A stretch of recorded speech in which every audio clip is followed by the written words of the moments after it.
เบิ่งบ่ดอนเกินไปแล้วนะเกินไปแล้ว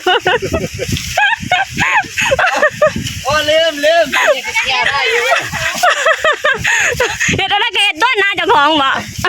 เฮ็ดอะไรก็เฮ็ดได้ก็เองเนาะ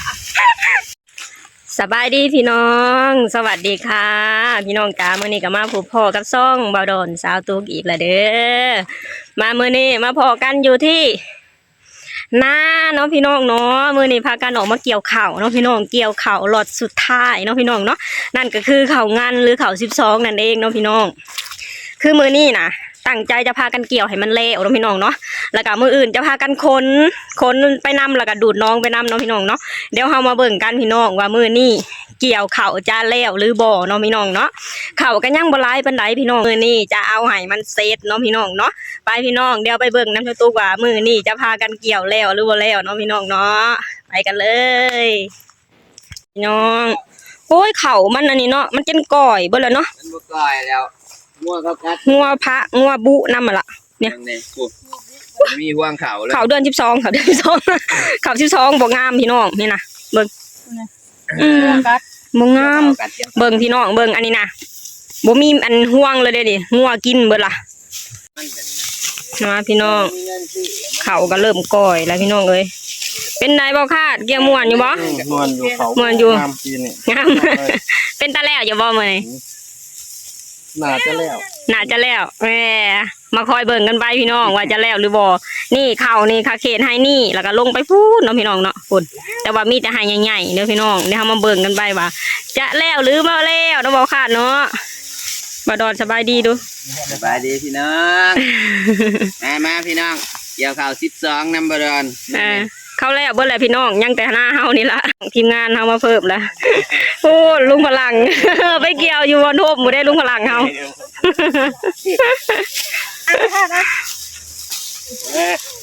นี่เจ๊เอาM100มาแจกขอบคุณเอาM100มาแจกเจ้ามาซื้อใหม่แต่แล้วคืนอีหยังไปกินกาแฟพอๆกันเลยเอาอันบ่ได้กินM100นั่นน่ะสิทุกบ่กินM100บ่กินน้ำเฮาเอาเดี๋ยวเขาสิเป็นทุก2กล่องคนอยากกินกาแฟอ่ะบ้ามกินกาแฟบ้ามแล้วบ่ได้กินM100กินกล้วยเอาคุณค่านี่พี่น้องเจ๊เฮาซื้อM100มาแจกพี่น้องเติมพลังบ่ดอนเติมพลังแล้วพุ่นว้าวมาคาดแล้วบ่พอแล้วบ่แล้วมื้อนี้แล้วโอ้ได้พลังแล้วเนาะพลัง150ขึ้นไปแล้วมาพี่น้องเกี่ยวต่อบ่ดอนฝนจีกออกสินะแย้วเอาใส่ถุงอ่ะM150ใครบ่แล้วบ่ขึ้นบ่ขอช้าให้น้อยแล้วขอยังขึ้นไว้ลุงพลังฮะยังก็ระหว่างยังก็โมเมนหนังก็ให้ถอยรถใส่ชีมังไปเซโนกันใหญ่เขาเจ้าโทรมาให้เอารถไปใส่ปูนพี่น้องเอ้ยคนขับเพิ่นมาเกี่ยวเขาให้หัวหน้าใหญ่เงินถอยเขาให้ก็เป็นก็บ่ได้หรอกเป็นหยังเนาะซุปเปอร์กล้าเกี่ยวข้าวพี่น้องซุปเปอร์กล้าเกี่ยวข้าวมาพี่น้องให้ที่เท่าใดแหละมื้อนี้พลังเฮาก็สู้โหแล้วพี่ดอกเอ้ยนะแต่ยิ้มพลังเฮานั่งพักผ่อนนะโอ้ทีมงานเฮาซ้ำจ้างแม่ทีมงานเฮาซ้ำจ้างเอาเลยสู้ๆทั้งนั้นถึงกันนั่นแหละบอเบิ่งพี่น้องต้นไม้ล่มใส่หน้าบ่ขาด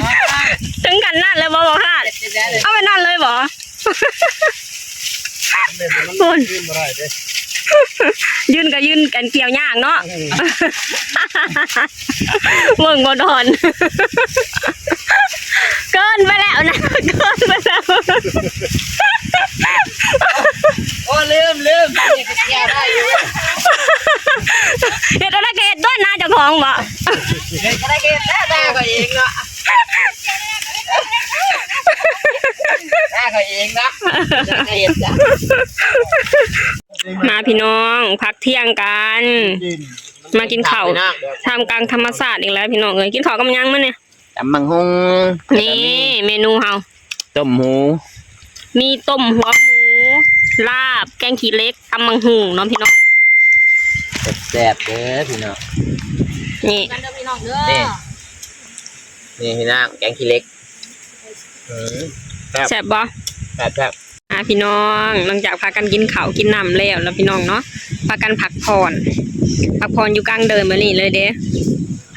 เพราะว่าอยู่ทางนาเทิงบ่มีที่หยังเนาะพี่น้องเนาะก็เลยมาพักแบบนี้ขี้คร้านลงไปอยู่หลุมเนาะเที่ยงยันอยู่หลุมพวกพี่น้องขี้คร้านย่างลงไปมันไกลพี่น้องก็เลยมาพักอยู่แถวหลุมใหม่เอาเนาะพี่น้องเที่ยงที่เห็นอยู่นี่คือเที่ยงของน้าสาวเด้อนี่พากันพักแบบนี้เลยพี่น้องลุงพลังก็นั่งอยู่ในขอนไม้เนาะพี่น้องว่ามีเทียงให้เพิ่นอยู่ ลุงพลังเป็นคนที่ง่ายๆอยู่ไสก็ได้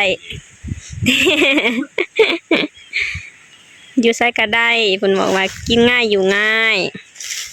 ครอบครัวพาอยู่ไสเพิ่นก็อยู่หันเนาะพี่น้องเนาะมาพี่น้องพักผ่อนแล้วก็พักกินมา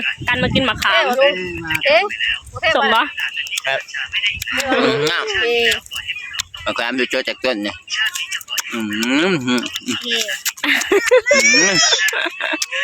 สุดยอด กินคือผสมนี่แหละ นะไม่ผมยำไปเลยกิน ผู้กินก็กินผู้นอนก็นอนลุงมานอนลุงนอนน่ะลุงมาตินนอนน่ะ เนี่ยเอาผักกระแยงมาห่อไปเลยนะบ้าน แต่ว่า เรา กระเพาะก็กินอยู่ ผักกระแยงห่อไป ดูกว่าต้น อุ้ย โซ่ เดี๋ยว ดู ต้นกินมาได้ เนี่ยมาใกล้ๆดูสมหรือผสม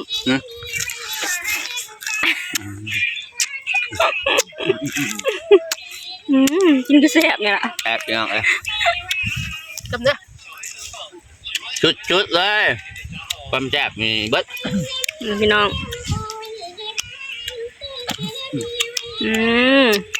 สมพี่น้องเลยบดอนคือผสม ต้องตำเนาะ ตำบ่แท้ ตำเสร็จก็พุ่งแง่งตำปลาบุๆนะ เนี่ยพี่น้อง เดี๋ยวจะเห็นไหม พากันซุ่มแถวกันกินมะขามแบบทีนี้ ลูกนั่งดีๆ ไป นะ เห็นไหม โตก็ได้มันเบิ้ลแล้วล้างออกตอนพดมันเม็ดจักจะบด ไปถูกไปเที่ยงเบิ่งตุน มือไปจับเลยแล้ว เบิ่ง จักตัวใดตัวใด พี่ขาม แต่บะเพียง มาพี่น้องมาต่อส่วงแรงเนาะพี่น้องเนาะนี่เพิ่งจะได้เกือบแล้วไห้หนึ่งเนาะลงมาได้ประมาณ30 นาทีลุงพลังไปลงเนาะพี่น้องตอนแรงเพิ่นเอาเพิ่นเมื่อย มื้อเช้านี้เพิ่นเหย้าแดดพี่น้องเอ้ยเพิ่นก็เลยบ่ได้ลงเนาะก็เลยให้เพิ่นพักผ่อนไปว้าตอนนี้เป็นเวลา4 โมงกว่าๆแล้วพี่น้อง เริ่มค่ำแล้วพี่น้องยังไห้บักใหญ่นึงยังบ่แล้วอยู่ ก้อยคำลุงแรงเลยพี่น้องเอ้ย คิดว่าจะแล้วภายในมื้อนี้เบิ่งคือสิบ่แล้วดอกพี่น้อง พยายาม ดำกับ6 โมง พยายามให้แล้วให้นี่เนาะพี่น้องให้มันเหลือแค่ให้อยู่หลุมให้เดียวมาสับมื้อเช้าเอาเนาะพี่น้องเนาะมาเบิ่งกันว่าสิแล้วบ่พี่น้องให้นี่โอ้ยังหลายเติบอยู่เด้อนี่พยายามให้มันแล้วเนาะพี่น้องเนาะตอนนี้ก็คนเฮาก็เริ่มเมื่อยไปแล้วพี่น้อง เร่งบ่สั่นยังไงมันแล้ววันนี้เข่ามันก่อยแล้วน่ะนี่มันเกี่ยวบ่ค่อยม่วนบันไดพี่น้องแบบว่ามันเริ่มก่อยมันเริ่มหักเลยนะพี่น้องนี่มันเริ่มหักไปแบบนี้มันก็เลยเกี่ยวซ่าเนาะพี่น้องเนาะเนี่ยมันเกี่ยวซ่ามันก็เลยบ่ไวมันก็เลยเกี่ยวไปบ่ไวพี่น้องเอ้ยเกี่ยวเข่าซ่ามื้อนี้ มาแถมใส่ควายกะมาผ่าพี่น้องเอ้ยทั้งควายทั้งงัวมาผ่า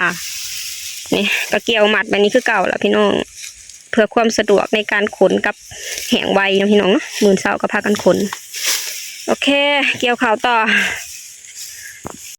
มาพี่น้องสุดท้ายมาแล้วรู้บ่แล้ว เราชนะ ลักษณะยังอีกไห้หนึ่ง ยังใหญ่ ให้นะ ยังอีกไห้หนึ่งพี่น้องมาแล้วซ้ำ โอเคพี่น้องพากันบ่แล้วซ้ำพี่น้องยังอีกให้หนึ่งเนาะพี่น้องเนาะมื้อเช้ามาซ้ำเช้าอีกเนาะพี่น้องเนาะพอซ้ำเช้าแล้วล่ะก็จะพากันขนเข่าเนาะพี่น้องเนาะนี่บรรยากาศยามแรงๆพี่น้องตอน5 โมงมันจะตอบแสงแน่เนาะพี่น้องเนาะบรรยากาศยามแรงๆพี่น้องนี่แถวนี้คือเกี่ยวแล้วเรียบร้อยแล้วเนาะพี่น้องเนาะเล่งใส่ว่าสันพากันยังให้มันแล่พี่น้องสุดท้ายมากกับบ่แล้วเนาะพี่น้องเนาะมื้อเช้ามาซ้ำใหม่บ่เป็นหยังเนาะพี่น้องเนาะ